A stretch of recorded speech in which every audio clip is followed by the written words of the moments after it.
Hi Twilight, hi Rainbow, Snow of Light, sir, Teco. I'm a pony girl in a pony world, animatic, it's fantastic. You will let it fly, as it is to the sky. Anti-nation, anti-copiation. Come on, Twilight, let's go fly. I'm a pony girl in a pony world, like a magic.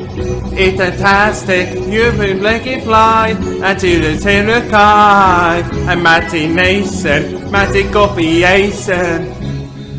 I'm a man.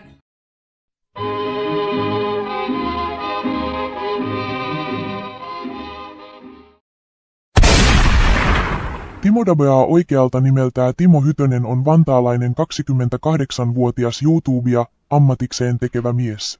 Timo pitää My Little Pony-animaatiosarjasta ja hänet tunnetaankin siitä, kun hän teki aiheeseen liittyviä dubbeja kotonaan. Nykyään hän tekee vlogeja ja pelivideoita, mistä moni ei pidä. Hänen ensimmäiset videot, jotka löytyvät YouTuben kätköistä, ovat 7 vuoden takaa vuodelta 2017.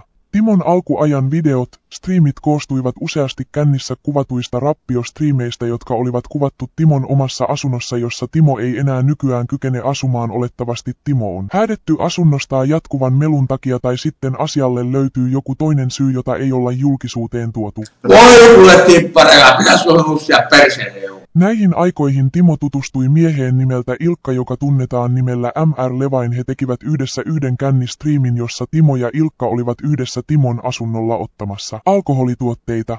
Illan myötä Timo suuttuu vieraalleen ja striimi loppuu. Kirjoitetaan adressi, heillä täältä kämpästä ulos ja sitten No se on niinku se pelkohan on hei, mä syytän sua siitä sitten, että mä olen näin pihalle, että kiitti vaan. Ai hyvä, kuule timppani eläitä, kuule pelkästään. Mä oon ihan hirveän hiljaa. No joo, miksi sitten musti hiljaa? Se on musti hiljaa. Joo, no niin. Voi kuule tippareilla, pitäis olla nussia perseelle. Striimin jälkeen tapahtuu jotain ennen näkemätöntä. Ilkka saa päähänsä, että Timo olisi varastanut hänen puhelimensa ja uhkaa hakea ne kirveensä kanssa Timolta, jos hän ei palauta niitä. Timo Hytönen, jos katsot tää vitun videota, niin vittu ne puhelimet nyt tänne pikkuhiljaa. Tai minä tuun ne hakemaan kirveen kanssa. Mulla on se vitun rautan vittu, mä tuun ovesta läpi, merkille. Timon vastausvideota ei enää löydy mistään, vaikka kuinka koittaa etsiä. Ja sitten... Perkele, kukas saatana siellä soittaa haloo masa puhelimessa. Terve joo, odota, laitan kaiuttimelle. Tervehdys, olen tosiaan Anaalirotta ja myöskin Timo Duppaa kanavan asiantuntija. Nyt kun soitit, niin tässä kysymys Timosta: minkälaisia mietteitä sinulla on Timon YouTube-urasta? Timon YouTube-ura on mielestäni pelkkä unelma, ja sellaiseksi se myös tulee jäämään. Hän on tehnyt videoita todella pitkään, mutta niiden sisältö on edelleen aloittelijan tasolla. Timo tuntuu panostavan enemmän videoiden määrään kuin laatuun. Timon rappiostriimit olivat yksi synkimmistä ajanjaksoista Timon tubeuralla. Niitä katsoessa sai jännittää, mitä seuraavaksi tapahtuu.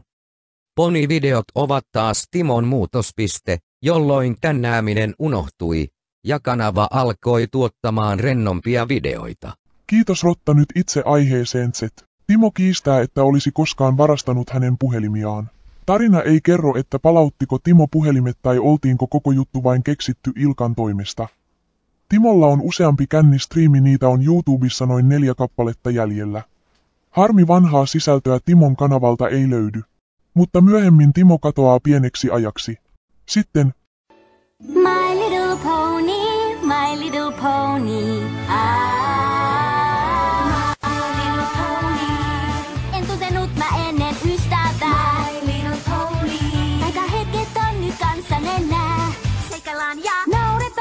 Sydämeen aina kun kuulut vaan kaiken ja mitä pidetään, se taika tuo mun elämään. Se on My Little Pony, sillä ystävyys on taika sun ja mun. Timo tekee paluun YouTubeen My Little Pony fanidubeilla sekä covereilla. Kyseisen sarjan fanitus on näkynyt jo Hytösen aiemmissakin videoissa, mutta tällä kertaa hän tuo asian ilmi selkeämmin. Näiden tekeleiden katsominen vaatii kuitenkin tärykalvojen huoltoa. Ymmärtää ilman vaivaa. On työ nyten paljon hauskempaa ja kilpalento haastavampaa. Timon fanidabeaus-into hiipuu hetkeksi 18.4.2020 julkaistuun Sonic X-sarjan fanidabiin, jonka jälkeen hän kääntää kanavansa suunnan täysin ja aloittaa vlogaamisen. Vlogit ovat aluksi kuvaltaan sekä ääneltään heikkolaatuisia ja videoiden pikkukuvat ovat myös silmiä verestäviä. Vlogit eivät kuitenkaan täysin päättäneet Hytösen fanidubbeja, vaan niitä tuli edelleen silloin tällöin, kuitenkin tavallista vähemmän. Dubit, coverit sekä vlogit elivätkin hetken käsikädessä.